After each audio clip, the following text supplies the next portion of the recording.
Hey everyone, selamat datang kembali di channel Tebri 180. Di video kali ini kita akan membahas tentang pengiriman senjata penghancur tank ke Ukraina untuk menghadapi Rusia.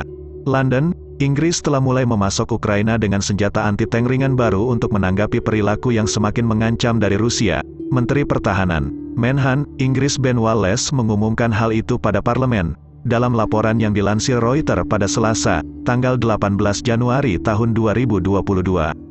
Peningkatan dukungan militer terjadi ketika Rusia terus meningkatkan jumlah pasukannya dengan memindahkan tentara ke Belarusia yang berbatasan dengan Ukraina di utara, dan dianggap sebagai rute yang paling mungkin untuk invasi apapun ke Ukraina. Kami telah mengambil keputusan untuk memasok Ukraina dengan sistem senjata pertahanan anti-lapis baja ringan, ungkap Wallace kepada parlemen pada Senin, tanggal 17 Januari tahun 2022. Dia menambahkan bahwa sejumlah kecil pasukan Inggris akan memberikan pelatihan untuk membantu pasukan Ukraina menggunakannya. Menteri Pertahanan bersikeras penjualan senjata dimaksudkan untuk defensif, meskipun Presiden Rusia Vladimir Putin baru-baru ini mengeluh tentang anggota NATO lainnya yang menjual senjata modern ke Ukraina. Setelah Turki menjual drone anti-tank TB2 ke Ukraina, Putin berbicara dengan Presiden Turki Recep Tayyip Erdogan. Menurut Kremlin, kesepakatan senjata Turki dan Ukraina itu provokatif. Biar saya perjelas, dukungan ini untuk kemampuan senjata jarak pendek dan jelas defensif. Mereka bukan senjata strategis dan tidak menimbulkan ancaman bagi Rusia. Mereka gunakan untuk membela diri, papar Wallace. Sumber pertahanan Inggris tidak akan segera menjelaskan senjata apa yang telah dipasok dan berapa banyak jumlahnya. Menteri Pertahanan bersikeras penjualan senjata dimaksudkan untuk defensif, meskipun Presiden Rusia Vladimir Putin baru-baru ini mengeluh tentang anggota NATO lainnya yang menjual senjata modern ke Ukraina. Setelah Turki menjual drone anti-tank TB2 ke Ukraina, Putin berbicara dengan Presiden Turki Recep Tayyip Erdogan. Menurut Kremlin, kesepakatan senjata Turki dan Ukraina itu provokatif. Biar saya perjelas, dukungan ini untuk kemampuan senjata jarak pendek dan jelas defensif.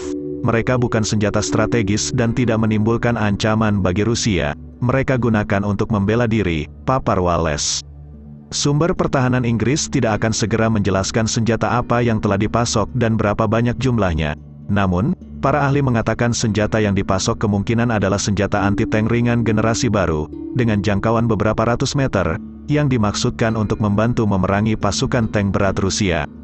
Senjata itu memiliki kemampuan yang serupa, tetapi tidak sekuat rudal anti-tank Javelin yang dipasok Amerika Serikat, AS, ke Ukraina mulai 2018.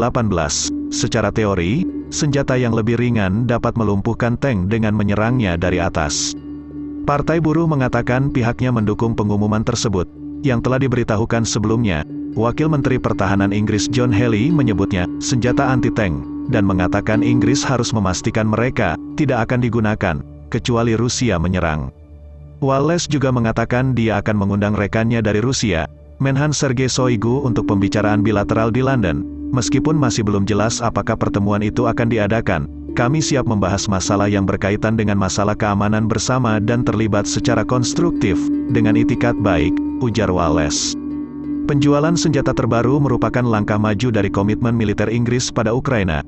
Baru-baru ini Inggris fokus pada penjualan kapal dan peralatan angkatan laut ke Ukraina, mengumumkan kesepakatan 1,7 miliar pound sterling untuk memasok 2 penyapu ranjau dan bersama-sama membangun 8 kapal untuk armada kecil Laut Hitam tahun lalu.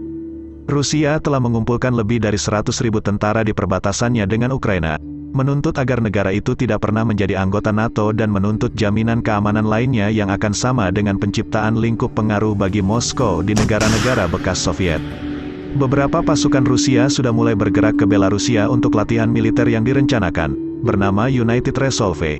Namun analis militer Barat mengatakan rute paling langsung bagi Rusia untuk menyerang Kyiv adalah dari Belarusia, manuver yang akan menghindari sungai Dnieper yang mengalir melalui ibu kota Ukraina. Tuntutan Moskow ditolak Barat dalam serangkaian negosiasi diplomatik pekan lalu. Situasi ini memicu kekhawatiran Rusia mungkin siap mempertimbangkan opsi militer untuk menegaskan kembali kontrol yang lebih besar atas Ukraina. Anggota NATO mengatakan aliansi itu tidak akan campur tangan secara militer untuk mempertahankan Kyiv, tetapi telah mengindikasikan bahwa mereka akan siap memukul Rusia dengan sanksi ekonomi dan terus memasok senjata ke pasukan Ukraina, baik sebelum dan sesudah invasi apapun. Saya telah mengunjungi Ukraina 5 kali sejak 2016, Dan saya tahu bahwa orang-orang Ukraina adalah orang-orang yang bangga akan berdiri dan berjuang untuk negara mereka, untuk demokrasi dan untuk kebebasan, ungkap Wallace.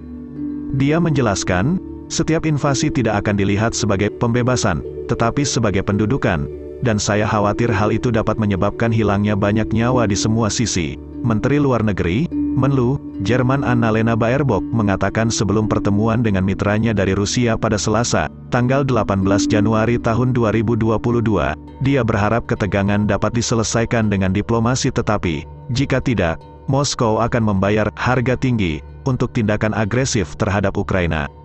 Ketua Komite Pertahanan Konservatif Tobias Ellwood menanyakan dukungan lebih lanjut apa yang akan diberikan NATO jika Putin memberi lampu hijau untuk invasi. Wallace mengatakan dia berharap penjualan senjata yang diumumkan pada Senin akan mengirim pesan ke Kremlin. Saya berharap, karena saya pikir Presiden Putin masih belum membuat keputusan akhir. Tetapi saya harap itu cukup untuk menangkal Kremlin, front persatuan dalam sanksi, yang sedang kami kembangkan, siapkan dan siap jika ada sesuatu yang terjadi. Ketahanan yang kuat di Ukraina setidaknya harus memberi orang jeda untuk berpikir. Sistem pertama dikirim hari ini di negara ini, ujar dia.